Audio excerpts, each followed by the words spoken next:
He'll probably be here in a sec. Just, obviously quite busy. You know, because he's, Hey! Alright. Bradley. Alright, mate. How you going? Marcus, you. Woo. Dougie, you're reprobate. What is it? Alright, mate. We're all here. Oh, God. You been waiting long? Can I just... 45 minutes. No, I've still got me own. Those are shit. Oh. Should we start? Yeah. Okay. Oh, from the beginning? Yep. Oh, 1981. Oh, Adam and the Ants. Who could forget that? No, it's not Boy George. It's not I Love 1981. No? No, it's we're talking about The Office. Brilliant. That's an excellent. I wish it was I Love 1970. Space Offers, Swizzlers. What's all that about? Yeah, we're talking about The Office.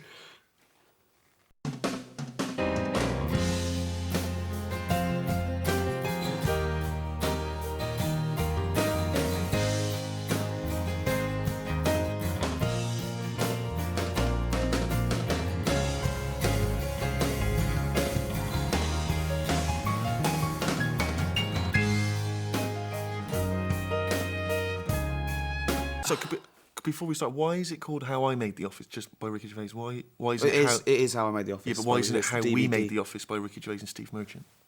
Too long? Just your name shorter? Thanks. The thing about Ricky is that he's the most irritating man I've ever met. I can't deny that he's got a capacity to be irritating. Why is he irritating? So many reasons. You know, from things like going...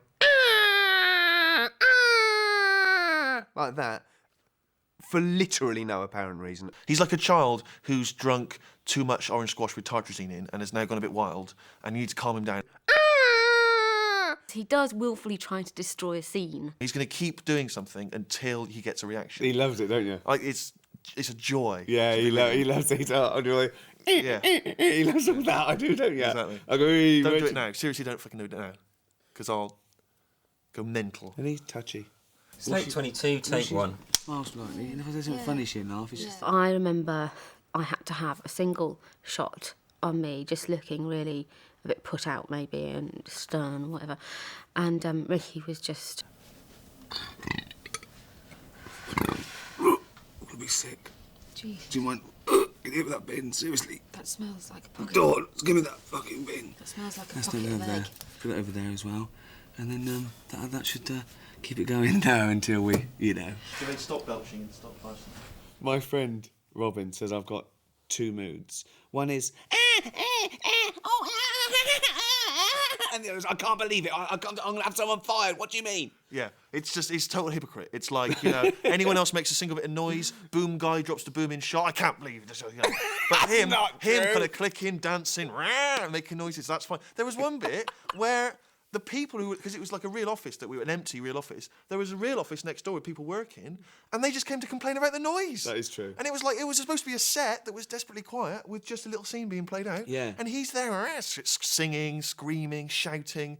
Like, and it's because like he's the star. He's allowed to do that because it's like, so I'm going to be stressed if I don't do it. And that was terrible. I fired the location manager and I said, why put us next to a grumpy office? Exactly. No, I've got to jump around like this. And I said, I've got to squeak and jump around and let off fireworks.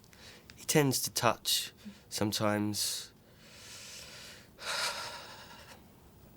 Be a little bit upsetting.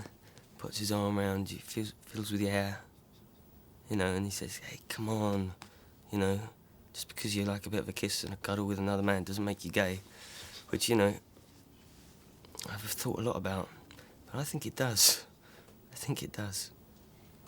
But the thing about TV is that they literally, time is money. And so that, you know, you've got to get everything right first time. You've got to be on the spot because, you know, the clock's ticking. That's why I'm... Go on, what are you going to say? I was just going to say, that's why I imagine you deliberately try to jeopardise every single take we do. I was going to say that. He'll do things like just add lines or stupid names to try and surprise the other actors. Action! You don't often see a pure silk for $9.99, so... Action! $9.99 pure silk, so I had to snap it up. Okay. Action! And Wally Burton, 2 for 10 quid, so I went, yes please. Action! And Nobby Burton came round, 2 for 10, I went, yes please, got 4. Action! And you know, deaf Nobby Burton who comes round with a case, 2 for... Why are you making it harder for yourself? Okay, I'm sorry. Okay, I'll just say Nobby Burton who comes round with a case. 2 for 10, I got 4. A lot of the stuff that ends up in the office comes from me mucking around and annoying people. So that's what I say in my defence. It's my art. But to be fair, I remember that when we were making the pilot, we did a whole sequence where we did all the talking heads that Ricky does, and then we just left the camera rolling, and I would sort of interview him as though I were a real interviewer, and he would just kind of talk as though we were Brent. And I think a couple of ideas and things come out of that. But most of the time he would say something and I'd utterly ruin it just by cracking up. One of the, I suppose, occupational hazards of being a laugh is that they think they can have a laugh, and they can, but not at the expense of me and the company as a whole without humour involvement. In that sense, I mean, they can't... I'm sorry.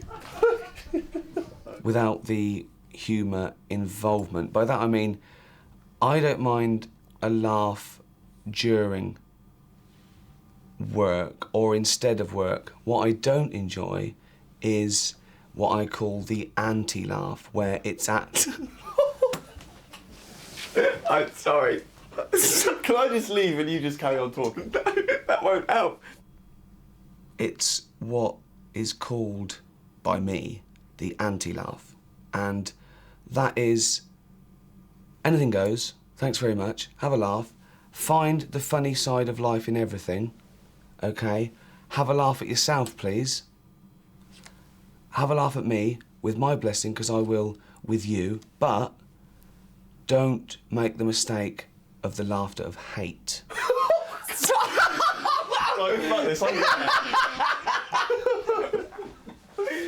I first met Stephen. I was working at XFM, which is a local London radio station, and I was the head of speech. Well If you've done. heard him speak, that's ludicrous. I know. And the head of speech was like, he had to cover, like, he had to be involved with all the speech output, the news, the competitions. Do you know what I mean? He had to have a perfect grasp of communication.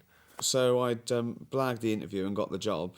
Well paid, wasn't it? Very good. Good. But then, when it launched, I had to do stuff, which was That was the problem, wasn't it? annoying, and I knew nothing about it. So I went to him and said, look, the workload is mental. I need an assistant. And they went, sure, this guy knows what he's doing. And I met Steve, and I basically said, listen, I don't know what I'm doing here. I've got to do loads of stuff, filing and stuff. If you do all that, I'll let you get away with murder. And which left me free to do more important stuff. Like rolling around on your chair in the office. That was one of them. Yeah. Boating on Regent's Yeah, Park. golfing. Yeah. But when I joined the BBC and I was sort of training there, and I had to do a training day, like where they gave you a camera crew, and you had to make a short film. And most people were doing like documentaries and things, but Rick had this kind of character that he used to sort of muck around and improvise in the office when we worked with him. It was just a thing called CD Boss, which was more an observation on sort of like a lecherous boss who was sort of smarmy, and I mean, it was David Brent. I don't give crappy jobs. If I give a good job to a good guy, and then after a period of time he comes to me and says, thank you for that job, David, I've done that, I want to move on, I want to better myself, then I can make that dream come true too, aka for you. We shot it with the office that Ricky used to work at in the University of London, and just used some actor mates of mine. Air conditioning, computerised, totally. So I think it's hermetically sealed, isn't it? It's just our text, I think. But I mean, it knows what temperature it is, what time of day it is, whether you're working or not. No, we couldn't do it. It's illegal. The reason we shot it like a documentary was time, Just because really, it was wasn't quicker. It was just a quicker way. We only had the camera crew for a day, so that was the quickest way to shoot everything. And then if time's against you and you just point the camera at the character and let them talk, you don't have to change the camera angle or anything. It's really simple, but you can get a sense of the character. So. And I really love the talking heads in the show because we shot like a documentary, we couldn't do things people wouldn't do in front of the camera. They can't shut the door and, you know, take a line of coke, or they can't blur out things they're thinking because it just isn't true. But ironically, when they're by themselves and they're just being filmed, they're a little bit more honest. People do let their guard down because it's flattering when a camera's, pointed at a normal person, they think, this is my chance, this is my platform. I can tell the world all my great philosophies on life. And, of course, they open their mouth and they blow it and they can't take it back. Like now. Exactly. People, they could come to me, they could go, David, sorry to bother you. You've been in the business 15 years. Can you give me a couple of words of advice?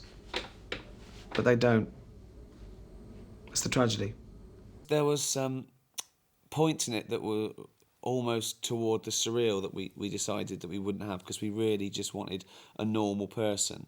And there's just little bits and pieces that wouldn't sit well. I think there's a bit where you put some lipstick on or something.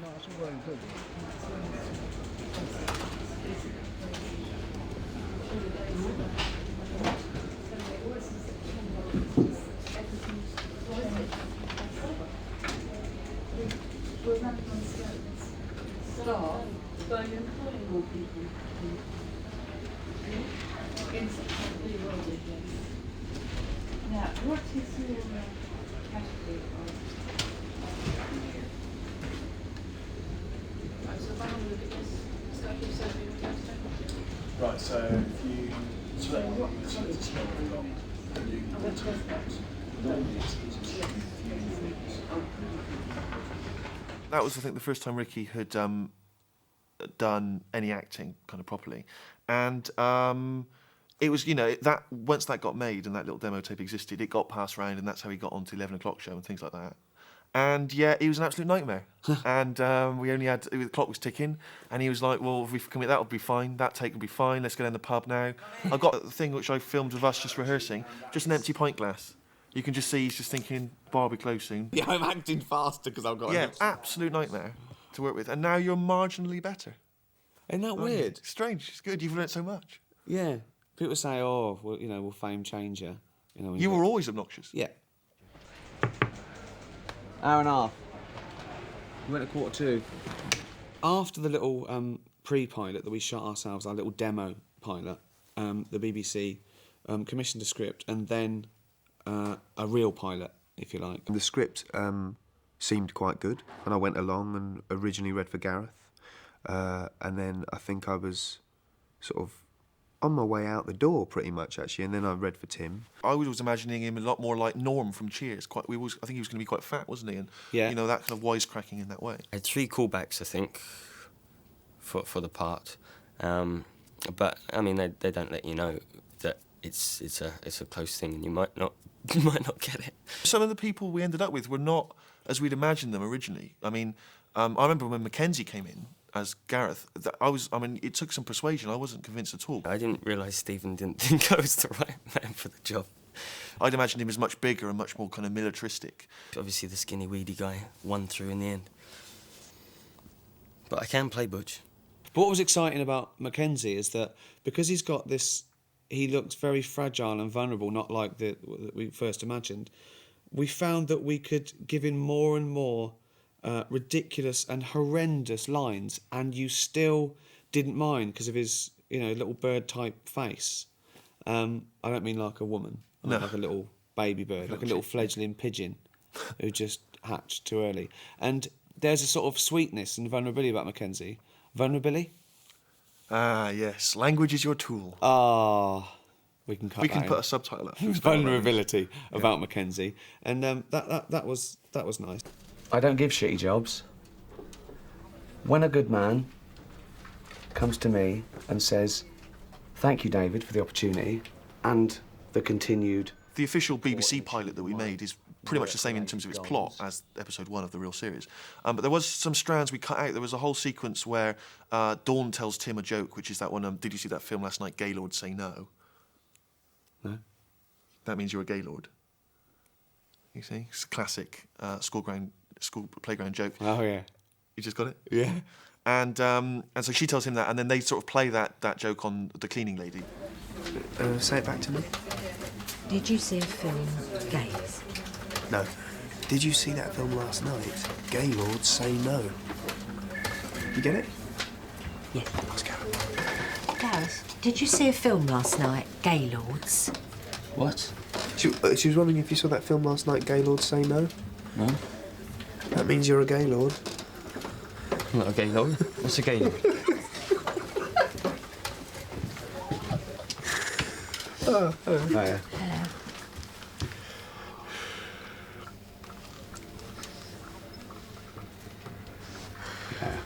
All right.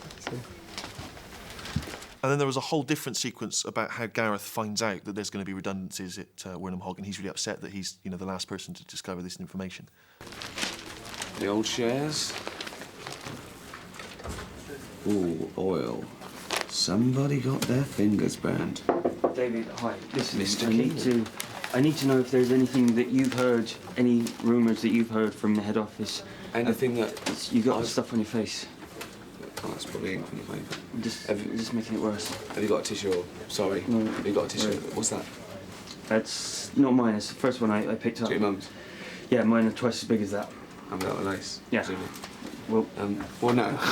I don't. will you do it I then? haven't got a mirror. But Dawn! Don't want that. They're all talking out there. There's rumours going... Slow down, slow down. Who's talking? Everyone's Have you got a talking tissue or a because... hanky or something like that? No, whose is that? That's his. It's my mum's. Mine are twice as big. Without the lace. I'm team leader. I yeah. should know. I'll be the first one after you to know. Yeah, right. You're the first one after me to know. Okay. What? Don't. What's that? That's. Don't put your. It's. I meant to spit on it, so it's my spit on my face. I don't want it now. Don't bother. I feel I've got a responsibility to the staff Gareth, to know what's going on. Say what you mean. Jennifer came in here this morning. Right. As soon as she's gone, now there's all rumours going. Dawn, actually, this is a private meeting. Could you? What's all this about us losing our Joan, jobs? this is a private sit meeting. down. Yes, Mr. Brent. To the door. I don't think that I'm being frankly, I'm a little bit insulted that, if there's Why are stuff you losing jobs? Can you give us 2 minutes? Sit down. Welcome. I thought it was supposed to be a private meeting. It's just... Right. Okay. As team leader... Oh, this is pathetic. Right, I called this meeting. Thanks for coming. I called this meeting because... Gareth, sit down. Right. All it is the powers that be have deemed Oh, right, it... so now you're telling them, are you? Well, yeah, you don't know what's going on. Well, it's my meeting, I called it. To find out what's going on, so I'm going to tell you. In front of everyone else. Go on. When we look back at the pilot, it just felt a bit too much like it had become a sitcom with a beginning, middle and an end. Yeah. If you watch a real documentary, they've pieced together that from stuff that happened in real life. So we wanted to get that sense like we'd cobbled it together. And I was genuinely panicked, wasn't I? Because I thought it was the sitcom that we always said we wouldn't make. And we just really G'd ourselves up and said, right, we're going back to basics. We really wanted to do something.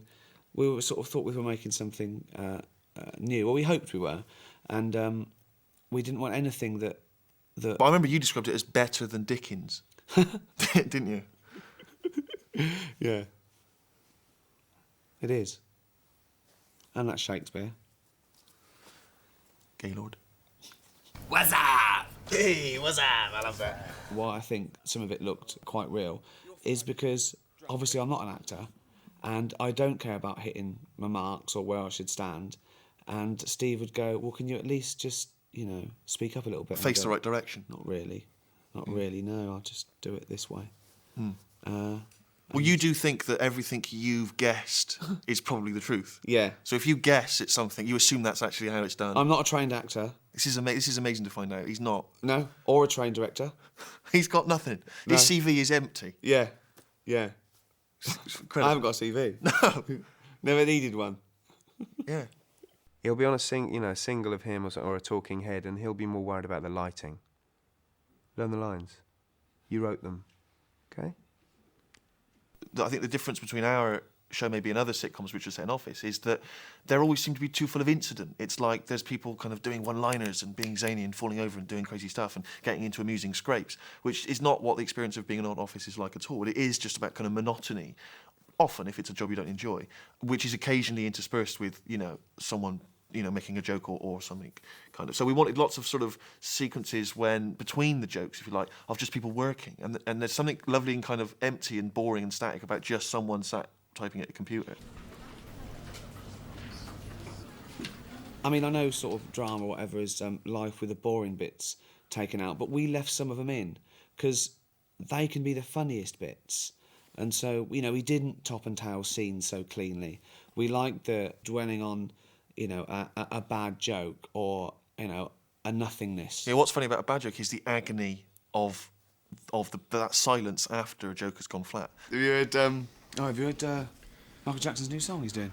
No. He's teamed up with West Ham football team, apparently. Yeah. Doing On Forever Blowing Bubbles.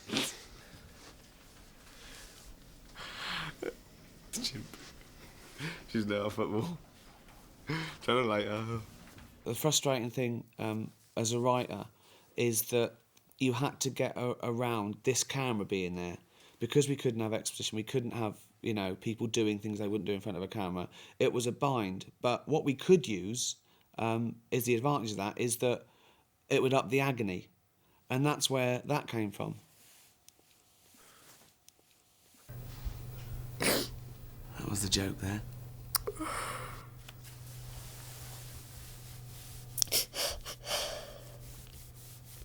What you find as well, especially with the romantic plot, is it's like because the camera's filming them, they can't show their emotions for each other. They can't show their true feelings, you know, Tim and Dawn. So it means that it's almost like you've sort of some kind of Victorian seething kind of melodrama where, you know, suddenly just him touching her or her touching him, that's as much as a kiss. It means as much, you know. And a kiss becomes a shag. So it becomes a kind of, you get that nice kind of electricity between them. Sorry. Ooh, can I have this when you've finished? Yeah, you can have it. When will you be finished today? I don't know Probably. when I'm finished. Oh, bloody Maybe hell. we could share it. I know that Ricky and Steve worked hard to get that right because it could have fallen on its face. It could have been embarrassing or just simply not worked. The first time I really got Tim and Dawn was after I saw the last episode on the reruns the other week, and for the first time I thought, I know why people have got really upset about that. And my mum rang me about 2 minutes later in tears. It's not just a farcical comedy. You know, there's poignant bits in it that people do care about. That when Gareth thinks that David Brent might be leaving, and he goes in and breaks down. Oh, that's it then, is it? The old team on the scrap heap. Poor old Gareth. You know, I am fond of Gareth. He's a wally. But yeah, I'm fond of him. Oh, this is stupid. Yeah, it is. This is stupid. It's so. Sorry, mate. What do you want? Laurel and Hardy was a constant reference point, which sort of came out in a little bit in Tim's looks to camera. I mean, not that they're completely Ollie-esque. I mean, I never went, you know. I was working last night, actually, on something, and I actually couldn't stop doing it. I think it might ruin my career. So by the time you people are seeing this, you really won't be seeing me again. Because everything I do now, I can't stop going like that. Which is a problem for any actor. The other people in the office at the desk, which weren't particularly main characters, but rather than getting extras or supporting artists, they were all proper actors. Hello, you're through to Keith. Ewan, who plays Big Keith, was just a real treat because he just came in and he was just sort of sat there typing away. Then you give him a few lines and you realise he's got this whole kind of character that he's created. It's just this kind of deadpan, you know. I mean, I don't know if that's what he's really like. Well, we still don't know whether that was his best naturalistic acting, and we just found it funny, and he thought, well, I'll keep quiet, or whether he knew exactly what he was doing. I'd like to think he knew how funny it was, because it's great. Well, he's watching this. He won't mind me saying he's an oddity, man. He's a freak. I mean, I'm just saying, it's like if it was 100 years ago, he wouldn't be in telly, let's say. I mean, not only because it hadn't been invented yet. One of my favourite scenes is where, in episode 5, where he's just talking to Tim and they're in the smokers room and it's a really tight shot and he eats a Scotch egg at the end. And it's a joyful scene and it's, you know, his performance of that is impeccable. What did you watch on telly last night? I didn't watch telly, I watched a video. I watched that Peak Practice. Yeah, I've never seen it. Bloody repeat. It's annoying, isn't it? Not for me, I hadn't seen it.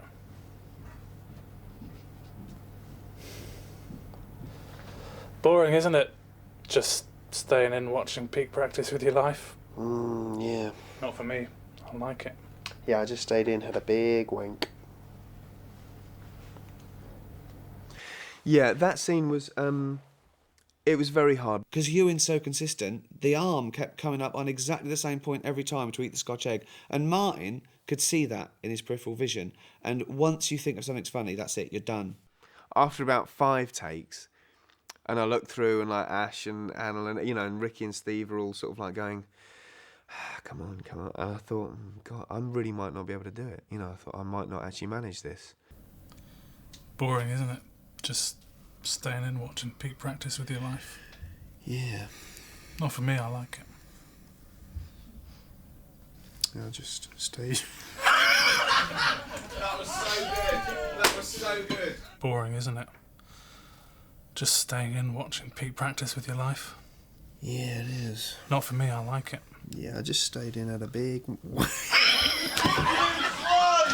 Not for me, I like it. Well, I just... Boring, isn't it? Just staying in watching peak practice with your life. Yeah. Not for me, I like it. Well, I just stayed in at a big wank. Boring, isn't it? Just sitting in, watching peak practice with your life. Yeah, yeah, yeah. Not for me, I like it.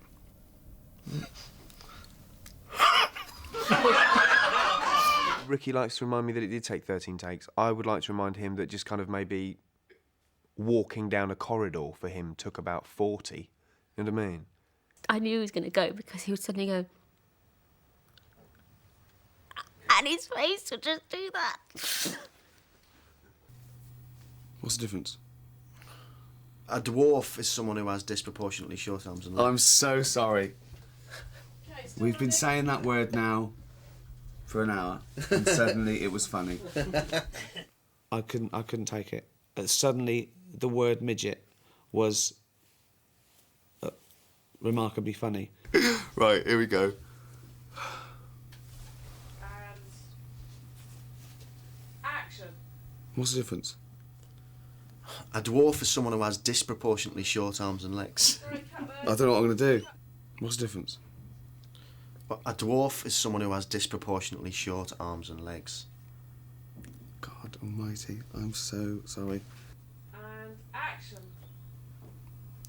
Oh God, okay, 1 minute.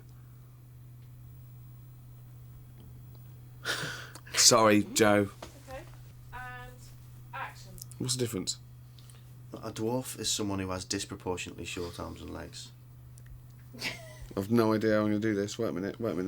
Action. What's the difference? A dwarf is someone Fucking who has... hell!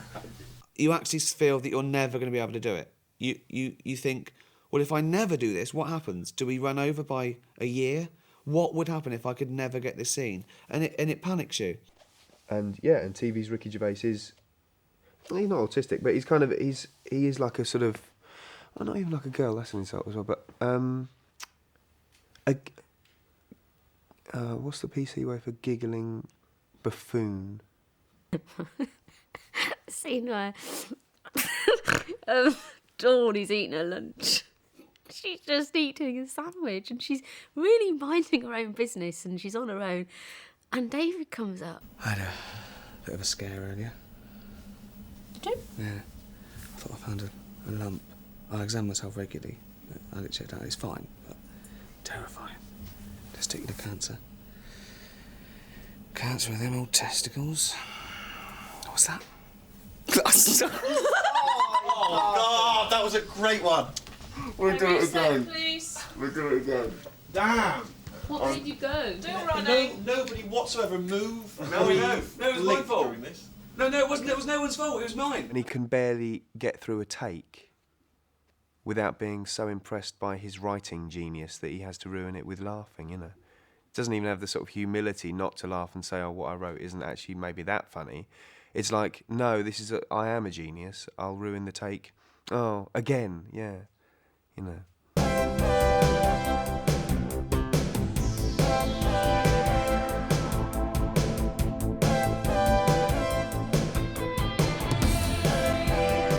No, he's not based on any one person. He's sort of a Frankenstein of all those types, those bosses from How. The whole programme is basically nailing types and observations. It's very much a, ticking off office observations. And David is one of those. I mean, the most important one of them, sure, but just one of the main one. People have said to us, like with David Brent being bad at his job and rubbish and he should be fired. If you just walk around the BBC for a day, you see people who are, people who are rubbish keep their jobs. In very important jobs as well. I mean, we're talking about executives. The only analogy I can use evolutionary-wise is marsupials survived in Australia because there were no predators. And that's very much like the BBC, because no one from the outside is coming and going, what are you doing? Exactly. What are you doing? How long have you been here? If they took a John Harvey Jones in there, it'd be decimated. There'd just be me and Steve. Yeah, it'd just be the two of us doing a lot, plate spinning. Why isn't Variety still as big? I bloody love Variety, Rick, and I wish it would come back. You don't see enough of the song and dance men. That's what we want back. Do people go into plate spinning, or is it like handed down? Like, No. son, I've broken a couple, but these are yours. I'm going to be a doctor. And you go, all right. It's not as popular as it was, plate spinning. I don't think they are that unsympathetic. I think, Brent, you should sort of feel sorry for it. Gareth he's a right wally, but, he's all right, really. He's harmless. The only person that you could, in real life, not like is probably Chris Finch, because he's a bully. And he's one of those people that when he walks into the room, he does say funny things, and you laugh, and then you go, it's my turn soon. And someone asked me, like, oh, Brent's such a bastard, but he's not. He's a tit. He's a twerp. He's a knob. He's all those things. He's a twerty tit knob. Exactly. A twerty tit knob. Yeah. I like bosses like that, because you get away with murder. All you have to do is laugh at their jokes, invite them to 1 in 5 drinks, and that's it. He's your mate. And it's like teachers at school. You soon learn that you can go, Mr. Morris, what bike have you got? And they go, well, it's a Harley Davidson. And you got through the lesson. That's it. He talks about his bike. And it's just getting on the good side of these people, because they're not nasty, they're not malicious. And very often, they want a mate. I mean, I don't think they might want to jump on you and impregnate you. Yeah. Is that some story you've got to tell? Wow. I was always told when I doing English O level, write about what you know, and it's so true. It's so much easier. Yeah, that's why you want our next project to be you as a man locked in a futuristic prison. Well, yeah, I've been. It's called brain jail, and it's only your own conscience that keeps you there. Because I imagine that's what it'd be like. I'm working out as well. I'm going to be I don't want to use the same body I used for Brent. Right. Because. Well, it's very flabby and doesn't look so good in a vest. He is, isn't he? He's a flabby bloke, Brent. But this one won't be. Well, not just flabby, fat. I mean, downright fat. Yeah. A bit of a bloater. Whereas Scott Carson, crime he didn't commit. He was probably saving some people from a burning building. But he's just probably broken a rubbish law in the future. You can't have your own thoughts. Downloaded. Brain jail. Yeah, I think I downloaded my own feelings from my computer. Yeah. Well, I just wish you could get back your dead wife's memories and bring her back to life cryogenically. Yeah, but the evil bloke in charge of it wasn't even voted in. He killed people to get there. Oh, not that dictator. Yeah, he's got it on a floppy disk. Zordon. Except it's not even a floppy disk by then. It's just a floppy dot. It's like a little dot, isn't it? That floats. It's as good as written. It's as good as Dickens. Loser. There wasn't much improvised in the making of it. Most of it is there on the script for us to, see. As a tribute to the writing, it's writing that sounds improvised, The script comes out of improvisation anyway, so as we're writing, we're sort of doing it, so we're very careful about the dialogue and the realism of that. So it seems more improvised than it is. But again, within that, there would be times that Ricky or Steve would come up to a couple of us, or various one of us, and say, we need a scene quickly about this or something, and we need one to get us a bridge to get us from that scene into this one. One of the times we had to do flirting, improvising, I thought, because I love my hair being played with, anyone will do really, and so I thought, oh, I'll incorporate that because he can't say no, we're on camera, and so basically he just had to play with my hair, which was really nice. Oh, bless. So I touched your head. Right. Carry on, carry on, carry on. Carry on to my hair. And I'm going to do it a lot more in the next series. I might have a massage or something. I'd never thought of that. Great. Everyone knew the characters so well that it was just easy to come up with those little bits of ad-lib, like at the end of episode 2 where David's on the phone, apparently he's speaking to Chris Finch and firing him, and Jennifer presses the button and it's in fact the speaking clock. Pathetic. Is it? At the third stroke, the time I checked my watch. You know, I just thought that's the Gareth thing to do. Just checks his watch just to see that it is the right time. Just filming what's funny, just filming the comedy is all that you need to do. You don't need to get clever and tricksy and stuff. Just filming Ricky Gervais's fat, funny face is bloody hilarious. All right, 4 eyes. Well, don't have a go at me. Yeah, you goggle-eyed freak, so don't That's not fair because Yeah. I'm not even on. Not And even also, been on something when you before. say fat face, this is a condition, so... What condition? Greed. Right. So before you insult someone, find out what it may be medically cheese. Right. Suffering from cheddar. Yes, okay. Oh, no. Well, yesterday, in fact, on Tube, somebody said to me, "All right, Gareth, where's Ricky?" I'm like, well, what's that about? Why do I get called Gareth and he gets called by his real name? And I don't know where he is, but he's certainly not going to be on the Tube because he doesn't travel on the Tube anymore.